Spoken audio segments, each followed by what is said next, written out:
주의 말씀입니다. 출애굽기 10장 1절에서 20절. 하나님의 말씀을 봉독하겠습니다. 여호와께서 모세에게 이르시되 바로에게로 들어가라.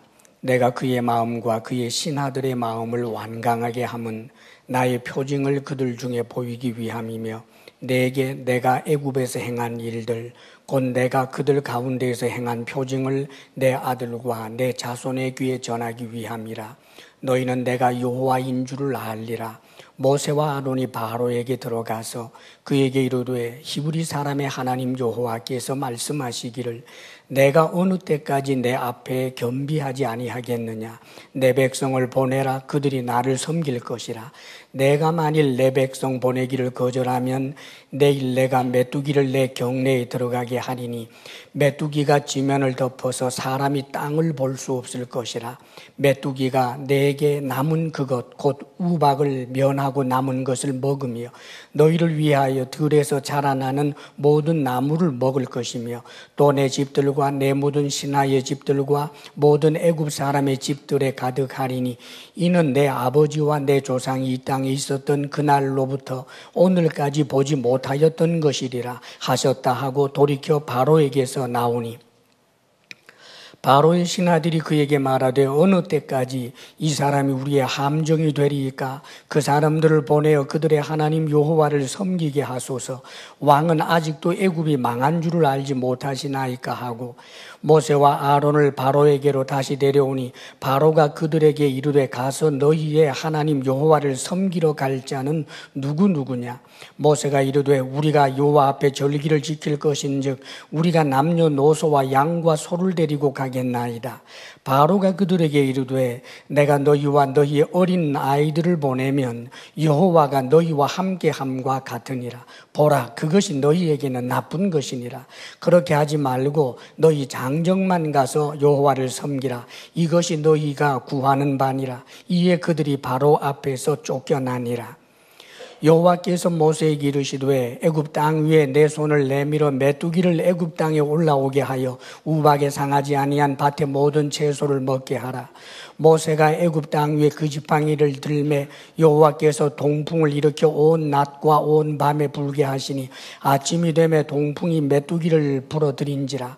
메뚜기가 애굽 온 땅에 이르러 그 사방에 내리매 그 피해가 심하니 이런 메뚜기는 전에도 없었고 후에도 없을 것이라.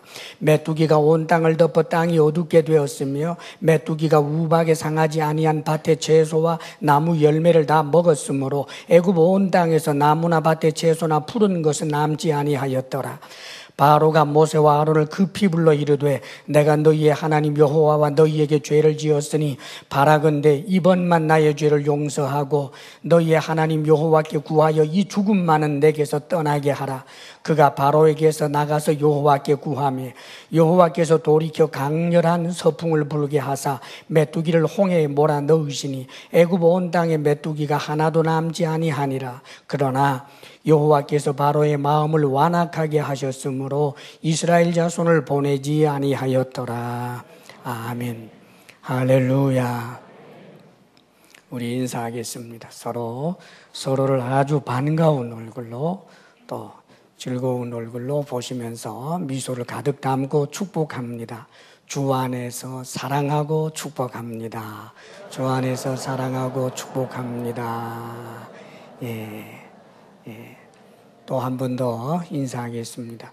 주님 안에서 잘 되시기를 바랍니다. 주님 안에서 잘 되시기를 바랍니다.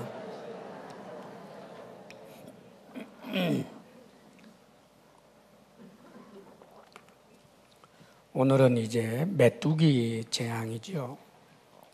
이 메뚜기 재앙을 보도하고 있는데 제가 어릴 때도 그때만 해도 이 논에 밭에 나가면 참 메뚜기가 많았습니다. 그래서 메뚜기를 이제 잡느라고 그거 잡으면 집에 가서 이제 볶아 먹기도 하고 또 많이 잡으면 이제 어머니가 그걸 이제 이렇게 조림도 만들어 주시고 그래서 반찬을 해 먹기도 했습니다. 주전자에 담아가는 일도 있고, 또 이렇게 이제 줄기에다가 그 메뚜기 날개 쭉지 있는 데로 이렇게 젖히고 보면 끼울 수 있는 게 있어요. 거기다가 이렇게 메뚜기를 계속해서 끼워서 이렇게 그렇게 들고 집에 가던 그런 기억이 납니다. 그래서 어릴 때 어떤 어른에게 메뚜기 이런 재앙 이야기를 이제 들었을 때 주일학교였던 것 같아요. 근데 이렇게 좀 와 닿지를 않았습니다. 어이구 잡아먹지 뭐 이 생각이 들었던 기억이 납니다. 근데 오늘 그 메뚜기가 뭐 잡아먹을 만한 그런 수준이 아니고, 말하자면 하늘에 짙은 이제 먹구름이 드리워진 것처럼 하늘이 아주 깜깜해질 정도로 엄청난 이제 메뚜기가 덮쳐와서, 이제 이 메뚜기가 땅에 확 내렸을 때는 아예 땅이 보이지 않을 정도로, 그리고 얼마나 식욕이 왕성한지 우박을 맞아서 살아남았던 것들, 또 시간이 조금 지나서 이제 다시 싹이 나오는 것들이 있잖아요. 그런 것들을 다 갉아먹고, 그리고 이제 산에 들어있는 나무들조차도 전부 갉아먹어서 이제 조금도 이 푸른 것이 없어질 정도로 엄청난 그런 이제 재앙이지요. 자, 이 재앙을 통해서 또 하나님께서 오고 오는 모든 세대들에게 주시는 그런 주의 메시지가 있습니다. 오늘 말씀 먼저 1절을 함께 읽어보겠습니다. 1절 다 같이 시작. 여호와께서 모세에게 이르시되 바로에게로 들어가라. 내가 그의 마음과 그의 신하들의 마음을 완강하게 함은 나의 표징을 그들 중에 보이기 위함이며. 하나님께서는 이제 애굽과 그리고 애굽의 모든 백성들, 그리고 이스라엘 백성들에게 표징을 보이기를 원하시는 거지요. 그렇게 해서 결국은 하나님이 살아계신다라고 하는 것을 알리시는 것입니다. 또 이 사건을 통해서 성경이 기록이 되고, 이 내용이 성경에 기록이 되어서 우리들 역시 이 일을 통해서 살아계신 하나님을 이 본문으로 만나게도 되는 거지요. 근데 여기서 하나님께서 바로의 마음과 바로의 신하들의 마음을 완강하게 한다라고 하는 이 표현은 선한 마음을 악하게 만들어버린다, 그 뜻이 아닙니다. 그러면 참 하나님은 공평하지 않죠. 우리 하나님이 그럴 리가 없고요. 다만 이것은 유기입니다. 우리 인간은 사실 다 악한 존재예요. 그 마음이 악합니다. 그런데 이 악한 마음에 하나님이 은혜의 빛을 비추지 않고 내버려 두게 되면 이게 유기라고 하는 것인데, 그렇게 되면 점점 더 나빠지는 거예요. 그래서 하나님께서 당신께서 사랑하는 자, 당신께서 택하신 자에게 은혜의 빛을 비추십니다. 참 놀라운 일이죠. 성경에 보면 우리 예수님께 베드로와 그리고 가룟 유다가 좀 대비됩니다. 가룟 유다가 악한 일을 이제 도모하고 있는 것을 아시면서 이제 네가 하고자 하는 일을 하라라고 말씀하시죠. 네가 하는 그 죄, 잘못된 일들을 그대로 하라는 거예요. 이게 유기입니다. 정말 무서운 거죠. 그런데 베드로를 위해서는 주님께서 베드로를 위해서 기도를 하셨습니다. 내가 너를 위해서 기도했다. 사단이 너를 밀가부르듯 하려고 청구하였으나 내가 너를 위해서 기도했다. 다시 말하면 주님의 은혜가 베드로에게 임한 거지요. 그래서 베드로는 다시 추스리고 살아날 수 있었던 거예요. 오늘날 우리들에게도 하나님의 은혜가 우리에게 비춰지지 않으면 우리는 계속해서 악의 지향성을 갖고 있는 존재들입니다. 점점점 더 악해지는 거예요. 그래서 항상 하나님, 내 마음이 완악해지지 않도록 주의 은혜의 빛을 비추어 주옵소서. 그렇게 항상 주님 앞에 기도하고 주님의 은혜를 늘 사모하는 사람들이 되시기를 바랍니다. 2절 말씀을 함께 읽습니다. 시작. 내게 내가 애굽에서 행한 일들 곧 내가 그들 가운데에서 행한 표징을 내 아들과 내 자손의 귀에 전하기 위함이라. 너희는 내가 여호와인 줄을 알리라. 하나님께서는 이런 표징을 통해서 그 당대의 사람들만 아는 것으로 그치지 않고 이제 이스라엘 백성들의 후손들도 알게 되기를 원하시는 거예요. 이 엄청난 사건을 경험한 이스라엘 공동체가 그 은혜를 자신들만이 간직하지 말고 그의 후손들에게도 전하라는 거지요. 그래서 하나님께서 하신 여러 가지 놀라운 사건들이 있고 나서 어떤 절기들을 지키라고 하십니다. 그 절기들을 왜? 그것은 잊지 말라는 거지요. 그리고 너희만 잊지 않는 것이 아니라 네 후손들도 그것을 알게 하라는 겁니다. 그래서 우리의 믿음과 신앙은 계대되어야 합니다. 전수되어야 한다는 말이지요. 오늘날 우리가 우리의 자손들에게 넘겨줘야 할 신앙이 무엇입니까? 전날에 이스라엘 백성들이 하나님께서 자신들을 구원하기 위해서 애굽에서 행했던 그 놀라운 표징을 그의 자손들에게 이야기하는 것처럼 오늘날 우리들은 특별히 우리 주 예수 그리스도의 구원 사건, 그 십자가 사건, 그 사랑의 사건을 우리는 우리의 자손들에게 이야기할 수 있어야 합니다. 사랑하는 여러분, 특별히 부모님들이 복음의 내용을 분명히 알고 여러분들의 신앙 고백적 마음을 분명히 담아서 여러분들의 자녀들에게 말할 수 있어야 합니다. 특별히 어린 자녀들 앞에 부모님의 이 권위는 절대적입니다.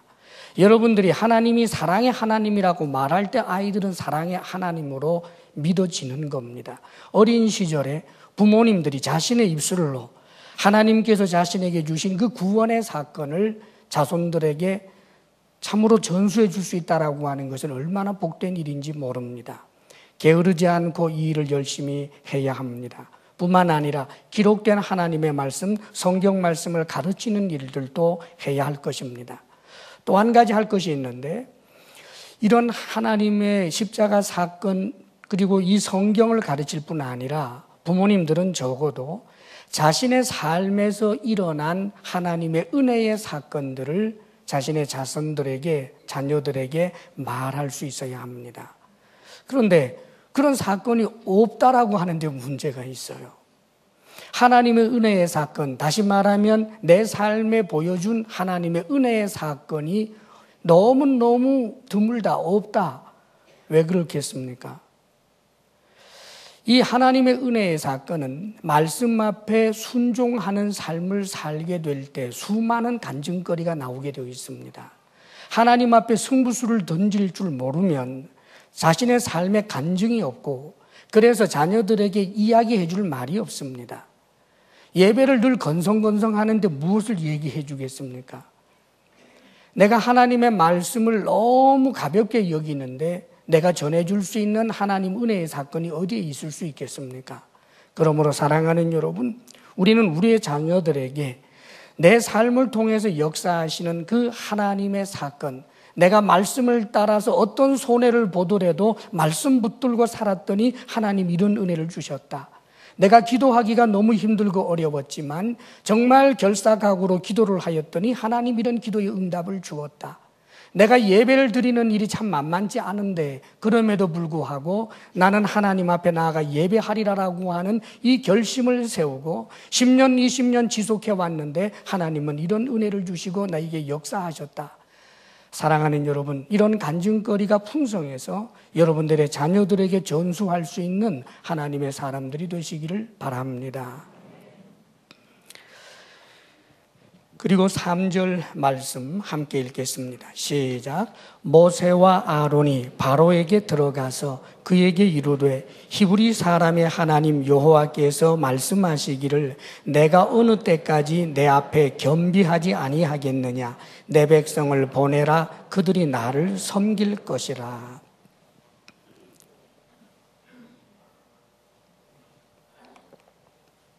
네가 어느 때까지 내 앞에 겸비하지 아니하겠느냐.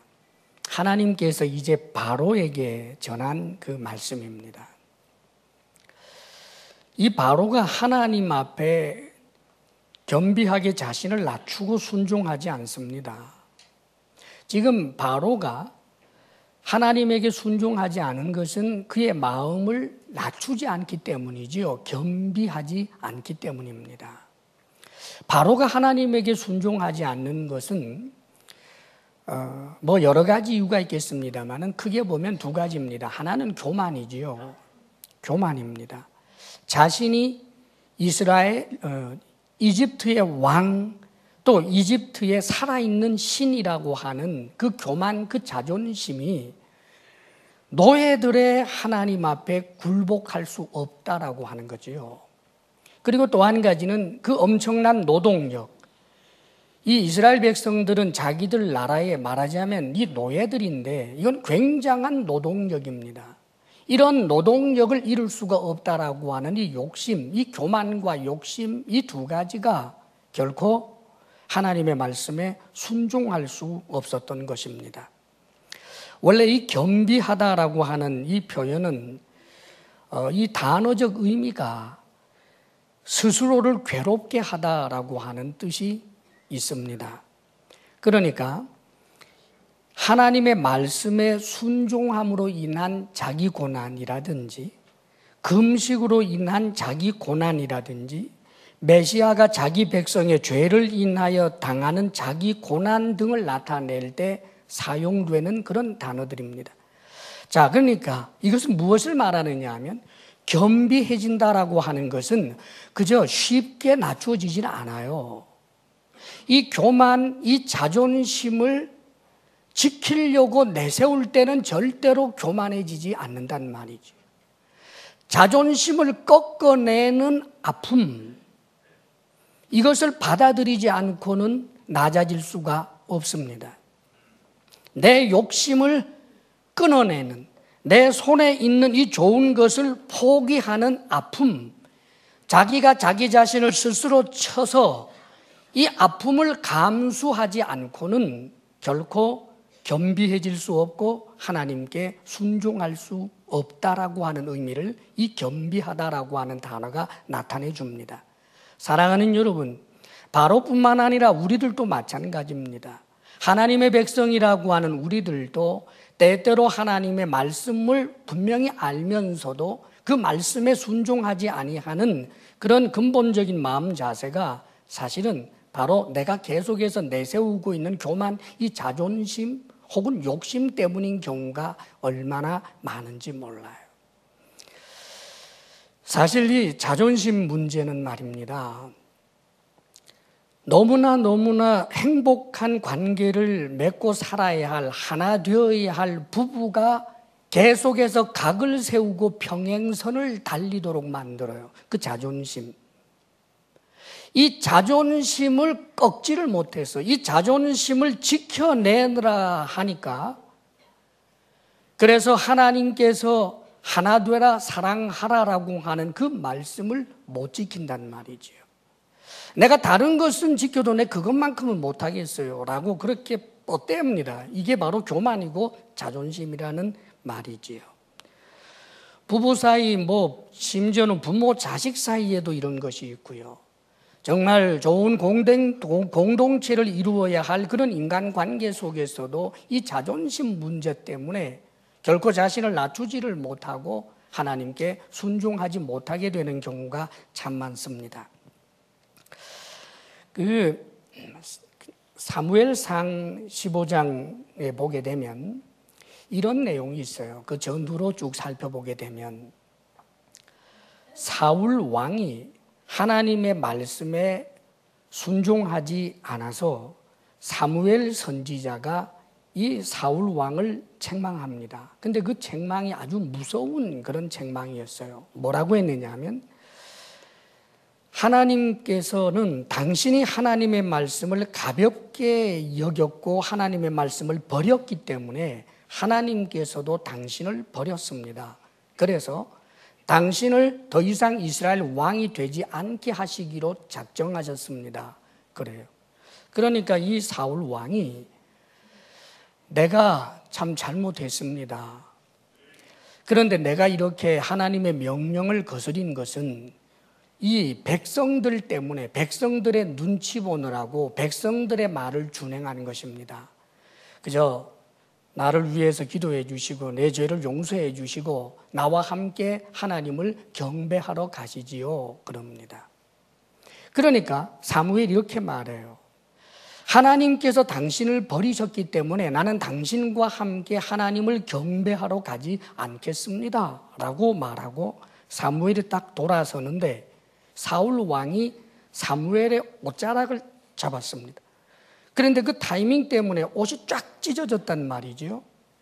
옷이 찢어진 순간 찢어진 옷을 보면서 사무엘이 사울 왕에게 충격적인 말을 하는 거지요. 이렇게 옷이 찢어진 것처럼 하나님께서 이스라엘에서부터 떼어내서 당신이 아니라 당신보다 더 나은 이웃에게 이스라엘을 왕으로 세우게 될 것입니다. 이것은 하나님께서 변치 않은 일로 확정한 것입니다 라고 말을 합니다. 자, 여러분, 이 정도 되면 어떻게 돼야 돼요? 정말 눈물 콧물 쏟으면서 하나님 잘못했습니다 하고 해야 되지 않아요? 그런데 그 다음 이 사울 왕이 하는 말이 가관입니다. 사무엘상 15장 30절에 이렇게 말합니다. 사울이 이르되 내가 범죄하였을지라도, 그래 내가 죄를 지었다고 해도 이제 청하옵나니 내 백성의 장로들 앞과 이스라엘 앞에서 나를 높이사 내 자존심 좀 세워달라는 거예요. 나와 함께 돌아가서 내가 당신의 하나님 여호와께 경배하게 하소서 그러는 거예요. 뭐 그게 그 말씀대로 될지는 그건 두고 봐야 되겠지만 솔직하게 말해서 그 뜻입니다. 그런데 지금 내가 죄를 지었다고 해도 당신 그냥 가면 내 꼴이 뭐냐? 지금 여기 이렇게 예배드리겠다고 모여있는 백성들이 많은데 내 자존심 생각해서라도 나와 함께 가서 경배하자. 내가 당신의 하나님 여호와께 경배할게 그러는 거예요. 그래서 이에 사무엘이 돌이켜 사울을 따라가매 그 다음 말씀입니다. 사울이 여호와께 경배하니라. 사무엘이 여호와께 경배하는 게 아니고 누구가요? 사울이. 사랑하는 여러분, 지금 경배가 문제가 아니고 하나님 앞에 떼굴떼굴 뒹굴면서 회개를 해도 시원치 않은데 이루고 앉았어요. 이것은 하나님을 경배하는 것이 아니라 나는 지금 사무엘 선지자에게 인정받는 정통성 있는 왕이야. 너희들 봤지? 그 뜻입니다, 여러분. 이 자존심, 이것이 사실은 사울을 망하게 합니다. 이 교만, 이것이 사울을 망하게 하는 것입니다. 사랑하는 여러분, 때때로 우리는 자존심 상처받았다는 말을 할 때가 많아요. 자존심 상처받았다. 이것은 무슨 말이냐면 내가 내 자존심을 늘 지키려고 애를 썼는데 이 틈새를 비집고 들어와서 네가 내 자존심을 건드렸다는 거예요. 사랑하는 여러분, 겸비하게 된다라고 하는 것은 이 자존심을 나 자신이 스스로 꺾어내리는 거예요. 완전히 찢어버리는 것입니다. 아픔을 무릅쓰고라도 자존심을 완전히 스스로 꺾어버리는 것을 말하는 거예요. 자존심이 사라지게 되면 그건 바보 아니냐고. 그거 어떻게 살아? 사랑하는 여러분, 과연 그럴까요? 전날에 바울은 자기 자신에 대해서 스스로 정의하기를 만물의 찌꺼기라고 했습니다. 바울은 자기 자신을 만물의 찌꺼기와 같은 자라고 했어요. 그런데 자기 자신을 만물의 찌꺼기라고 규정한 바울이 정말 찌꺼기처럼 살았습니까? 찌꺼기로 규정했는데 오히려 그는 천사처럼 살았습니다. 그는 얼마나 거룩하게 살았는지 몰라요. 왜 그럴까요? 자기 자신을 찌꺼기처럼 인정할 정도로 자신을 낮출 때 거기에 하나님의 은혜가 임하고 하나님의 은혜 속에서 발견된 자신은 오히려 자존심이 아니라 정말 제대로 된 긍지가 일어나는 거예요. 그 긍지는 내게 있는 내 자원을 통한 긍지가 아니라 하나님으로 말미암은 긍지예요. 그래서 바울은 자신이 그리스도의 종이라고 하는 사실, 자신이 그리스도의 일꾼이라고 하는 사실에 대해서 얼마나 긍지를 가지게 되는지 몰라요. 누군가가 내 자존심 건드리는 것은 문제가 되지 않습니다. 그는 오직 하나, 찌꺼기와 같은 내가 하나님의 일꾼이다, 하나님의 종이다라고 하는 그 사실로 그는 누구보다도 더한 자존감과 긍지를 가지며 살아갈 수가 있었던 것입니다. 사랑하는 여러분, 서푼도 되지 아니하는 그 자존심, 그것 때문에 심지어는 하나님까지 들이받는 그런 어리석은 사람들 절대로 우리가 되지 않도록 해야 할 것입니다. 사실 전날에 이 바울도 얼마나 자존심, 이 교만으로 똘똘 뭉쳐 있었는지 몰라요. 그는 남보다 많이 배웠다라고 하는 그런 자존심, 히브리인 중에 히브리인이고 자신이 바리새인이다라고 하는 그런 자존심, 말하자면 성골이라고 하는 그런 자존심이 가득했던 사람이었기 때문에 나사렛 출신 예수가 그리스도라고 하는 것이 얼마나 우습게 들렸는지 몰라요. 그리고 베드로를 위시해서 그 사도라고 하는 자들이 하나님의 말씀을 전한다라고 하는 것을 볼 때마다 저 무식한 것들이 무엇을 하느냐라고 그렇게 생각을 했습니다. 그래서 이 자존심으로 똘똘 뭉쳐 있었던 바울이 스데반이 설교를 할 때 스데반의 설교를 직접 들으면서도 하나도 그의 마음속으로 들어오지를 못했습니다. 그런데 하나님의 은혜 가운데서 이 자존심을 스스로 꺾고 낮추어서 자기 자신이 만물의 찌꺼기라고 하는 것을 인정하게 될 때 오히려 정말 놀라운 자긍심, 정말 놀라운 자존감, 이것이 가득하여서 정말 하나님께서 기뻐하시는 그런 삶을 살아낼 수 있었던 것입니다. 사랑하는 여러분, 우리들이 우리 자신을 돌아보아 하나님 앞에 교만하여 내 자존심 세우고 욕심 때문에 하나님의 명령에 불순종하고 있는 것이 있다면 스스로 우리 자신을 끊임없이 쳐서 하나님 앞에 복종하는 우리들이 될 수 있기를 축복합니다. 아멘.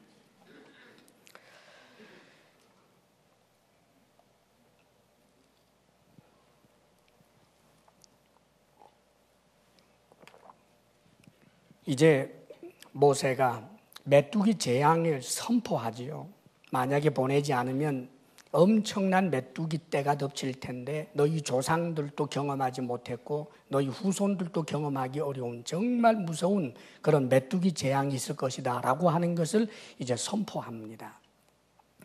우박으로 말미암아 살아남은 모든 푸른 것들을 다 먹어버릴 것이다 라고 이야기를 하고 이제 바로에게서 쌩 하고 돌아서 나오니까 여기에서 바로의 신하들이 반응을 보여요. 7절 말씀을 함께 읽겠습니다. 시작. 바로의 신하들이 그에게 말하되 어느 때까지 이 사람이 우리의 함정이 되리이까? 그 사람들을 보내어 그들의 하나님 여호와를 섬기게 하소서. 왕은 아직도 애굽에 망한 줄을 알지 못하시나이까? 하고, 놀랍게도 이 바로의 신하들이 하나님을 두려워하게 됐어요. 이 바로는 그 당시에 이집트에 살아있는 신입니다. 애굽의 신하들이 감히 이런 말을 바로에게 못해요. 지금까지 이런 적이 한 번도 없었습니다. 그런데 이 재앙이 계속해서 겹치면서 바로의 신하들은 하나님 두려운 줄 알게 되었다는 말이지요. 그래서 그냥 보내면 안 된다라고, 빨리 저 사람들 이제 이스라엘 백성들 다 좀 내보내자라고 그렇게 지금 바로에게 탄원을 하고 있습니다. 그러나 거기까지예요. 왜냐하면 이들은 아직까지 소속을 바꿀 생각이 없기 때문입니다. 그 사람들을 보내어 그들의 하나님 여호와를 섬기게 하소서. 그들의 하나님 여호와입니다. 사랑하는 여러분, 우리가 신앙생활을 한다라고 하는 것은 소속의 문제. 내가 어디에 속해 있는가? 하나님께 속해 있는가? 세상에 속해 있는가? 하나님의 뜻을 따르는 자에 속해 있는가? 하나님의 뜻을 거스리는 자에 속해 있는가? 주의 복음을 전하는 자에 속해 있는가? 주의 복음을 방해하는 자에 속해 있는가? 사랑하는 여러분, 우리는 우리의 소속을 예수 그리스도 안에, 하나님 안에 둘 수 있기를 바랍니다. 삶의 어떤 순간에도 잠시라도 하나님을 떠나 하나님을 대적하는 자리에 서지 않은 우리들이 될 수 있기를 바랍니다. 그래서 이들이 이제 다시 모세와 아론을 바로에게로 데려옵니다. 그러니까 바로가 타협을 시도하는 거예요. 8절 말씀 함께 읽겠습니다. 시작. 모세와 아론을 바로에게로 다시 데려오니 바로가 그들에게 이르되 가서 너희의 하나님 여호와를 섬기라. 갈 자는 누구냐?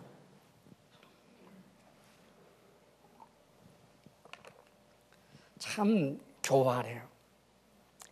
지금 바로가 모르지 않아요. 누가 가려고 한다는, 다 가려고 한다는 말 어디 한두 번 했나요? 이스라엘 백성 전부가 나가겠다고 그렇지 않습니다. 그런데 전혀 모르는 척 하면서 아주 이렇게 이야기하는 거예요. 너희의 하나님 여호와를 섬겨라 가서. 근데 갈 자는 누구지? 이러는 거예요. 에덴 동산에서 마귀가 그 뱀의 모습을 하고 하와에게 할 때 이런 식으로 했죠. 그때 그랬습니다. 하나님이 참으로 너희에게 동산 모든 나무 열매를 먹지 말라고 하시던 그랬어요. 마귀가 모르겠어요. 하나님께서 동산 중앙에 있는 선악을 알게 하는 나무의 실과만 먹지 말라고 한다는 것을 이 마귀도 알죠. 알면서도 이렇게 말하는 거예요. 왜냐하면 타협을 위한 술수입니다. 그래서 살짝 흐려놓는 거예요. 그래, 갈 자가 누구냐?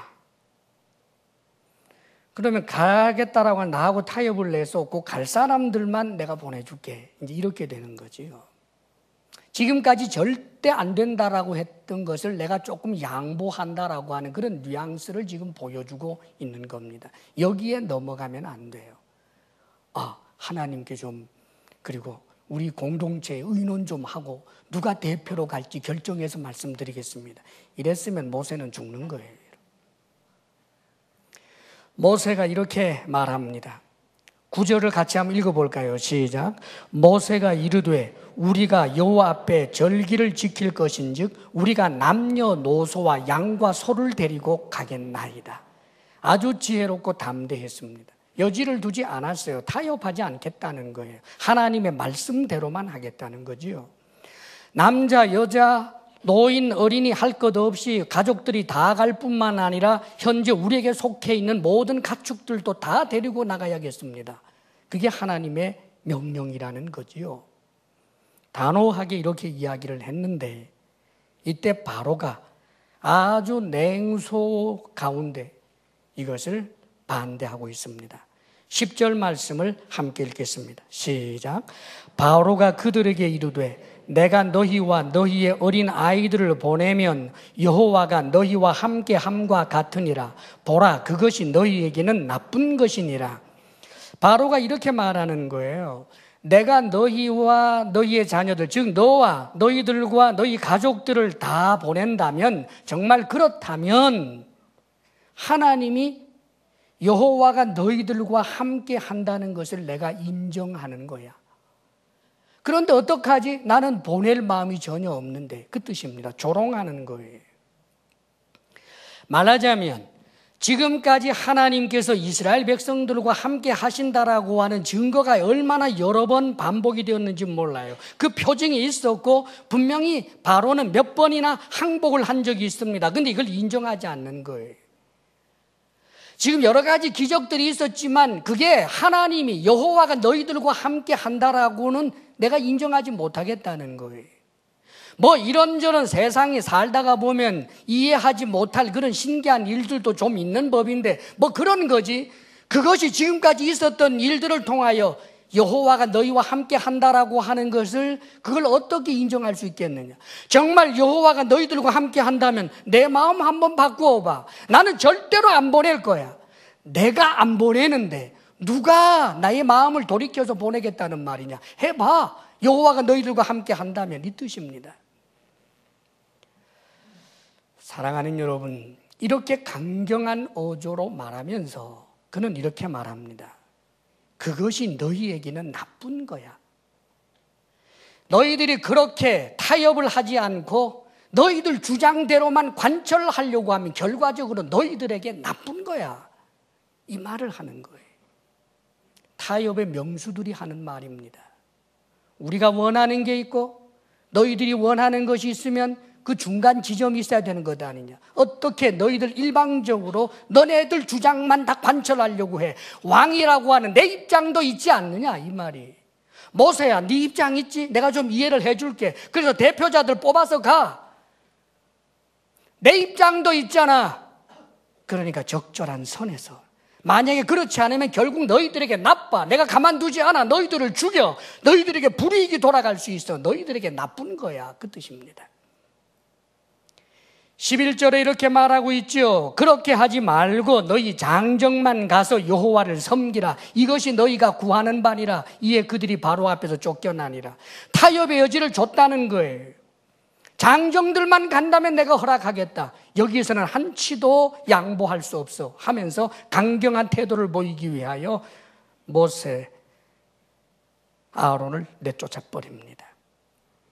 사랑하는 여러분, 우리가 이 세상에 살 때 죄의 세력들이 우리에게 타협안을 제시할 때가 많습니다. 이것이 우리를 힘들게 합니다. 이 세상은 하나님의 말씀 그대로 산다는 것은 무모하다. 그것은 오히려 나쁘다 그럽니다. 형편이 있고 처지가 있는데 적당히 타협해야 되지 않겠느냐. 그렇게 이 세상은 우리에게 종용합니다. 사랑하는 여러분, 그러나 기억해야 합니다. 만일 모세가 정말 타협을 해서 이 타협 안대로 되었다고 하십시다. 그렇다면 아마 조금 얻은 것은 있었다고 정치적으로 말할 수 있을런지 몰라요. 지금까지 노예로서 자신의 종교를 가질 수가 없었는데 이제 우리들도 우리들의 종교가 인정이 되어서 적어도 1년에 한 번, 두 번 혹은 세 번 정도 저 광야에 나가서 우리 장정들이 하던 일들을 쉬고 잠시라도 하나님의 절기를 지키게 되었으니 얼마나 고마운가. 여기에서 만족해버리는 사람들이 있습니다. 그래봤자 종인데 그것을 가지고 승리한 줄 알고. 사랑하는 여러분, 하나님의 계획은 그것이 아니었습니다. 하나님께서는 이 이스라엘 백성들로 하여금 완전히 자유민이 되게 하시기를 원하신 것입니다. 하나님께서는 이스라엘 백성들로 하여금 완전히 자유민이 될 뿐만 아니라 시내산에서 어느 민족도 경험하지 못한 하나님의 말씀을 받게 되는 그런 민족 뿐만 아니라 저 가나안 땅을 하나님 나라로 세우게 되는 그 엄청난 일을 하나님은 하시려고 했던 것입니다. 타협하면 하나님께서 우리에게 주시려고 하셨던 그 귀한 열매를 얻지 못하게 되는 것입니다. 사랑하는 여러분, 기억하십시오. 하나님의 말씀대로 살면 손해가 되고 나쁜 것이 아니라 하나님의 말씀을 따라 철저하게 붙들고 살면 하나님의 선하신 뜻이 이루어지게 되는 것입니다. 하나님의 뜻은 선합니다. 하나님의 뜻은 내게 유익합니다. 하나님의 뜻은 우리에게 항상 승리가 되는 것입니다. 때때로 죄의 세력이 우리로 하여금 타협을 요구한다 할지라도 하나님의 말씀을 굳게 붙들어야 합니다. 요즘 이 시대는 종교다원주의 시대고 상대주의 시대입니다. 예수님만 믿으면 구원을 얻는다, 예수님 믿지 아니하면 지옥 간다라고 하는 이런 말들을 사실은 이제는 암묵적으로 그런 말들을 하면 예의 없는 사람으로 몰아가는 분위기 속에 있습니다.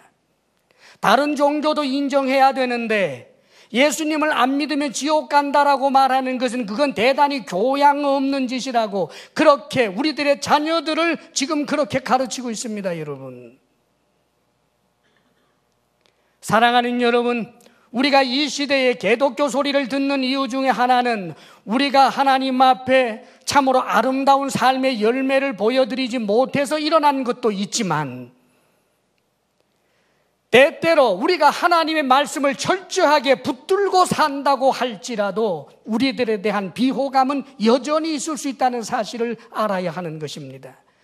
사랑하는 여러분, 세상의 마음을 얻어내기 위하여 명백한 하나님의 말씀을 버리고 타협하는 순간 우리들은 우리의 소속이 불분명해진다는 사실을 알아야 합니다. 주님 안에서 승리할 수 있게 되기를 바랍니다. 결국은 하나님께서 말씀하신 대로 이 엄청난 재앙이 애굽 땅에 덮치게 되었고, 그래서 결국 바로는 자신이 한 큰 소리를 지켜내지 못했습니다. 자신은 절대로 보낼 마음이 없다라고 했지만 결코 그렇게 할 수 없었습니다. 제발 나가라, 제발 우리 좀 살려달라고. 사랑하는 여러분, 아무리 자존심 세워보고 교만해도 하나님 앞에서 어떤 피조물이 머리를 든단 말입니까? 결국은 시간 문제에 불과합니다. 하나님께 항복하는 것은 부끄러운 것이 아닙니다. 하나님께 무릎 꿇는 것은 부끄러운 것이 아닙니다. 자신의 부모님에게 무릎 꿇는 것을 자존심 상한다고 하는 자가 어디 있겠습니까? 하물며 하나님이겠습니까? 하나님 앞에 겸비한 마음을 가지고 하나님 말씀을 따라 살아가는 주의 사람들 다 될 수 있기를 바랍니다. 기도하겠습니다. 이제 이 시간 주님 앞에 간절히 결단하며 기도합니다. 주님 앞에 우리의 마음을 스스로 낮추게 하시고 겸비하게 하소서.